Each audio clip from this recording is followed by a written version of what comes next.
গাজীপুরের কালীগঞ্জ পৌরসভার উদ্যোগে কম্পিউটার ও ড্রাইভিং প্রশিক্ষণ শেষে প্রশিক্ষণার্থীদের মাঝে যাতায়াত ভাতা ও সনদপত্র বিতরণ করা হয়েছে।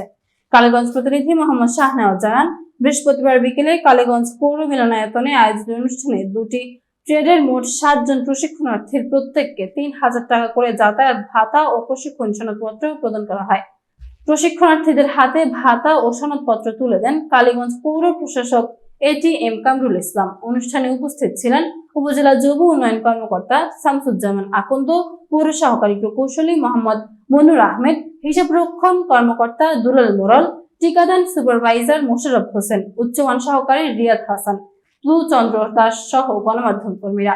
আয়োজকরা জানান, কালীগঞ্জ পৌরসভার অর্থায়নে 30 জন যুবক যুবতী কম্পিউটার ও আরো 30 জন ড্রাইভিং বিষয়ে 1 মাস ব্যাপী প্রশিক্ষণ সম্পন্ন করেন। প্রশিক্ষণ শেষে তাদের দক্ষতা অর্জনের স্বীকৃতি হিসেবে সনদপত্র এবং যাতায়াত ব্যয় হিসেবে 3,000 টাকা করে ভাতা দেওয়া হয়েছে।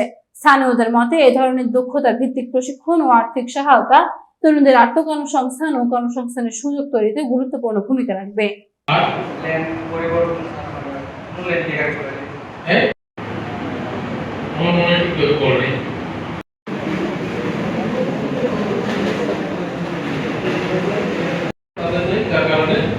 ম্যাক্সিমাম অনেকগুলো কোথায় আয়োজিত, যার কারণে রেললাইনের চেষ্টা করছি। এই জিনিসগুলো থেকে আমরা আপনাদেরকে এডুকেট করার জন্য, শিক্ষার জন্য এই প্রোগ্রামটা হাতে দিয়েছি। হেলমেট নেই, ম্যাক্সিমাম হেলমেট সেটা হোস্টিংয়েও খুব কিছু এইভাবে যদি ট্রেনিং করেন ভবিষ্যৎ ধন্যবাদ।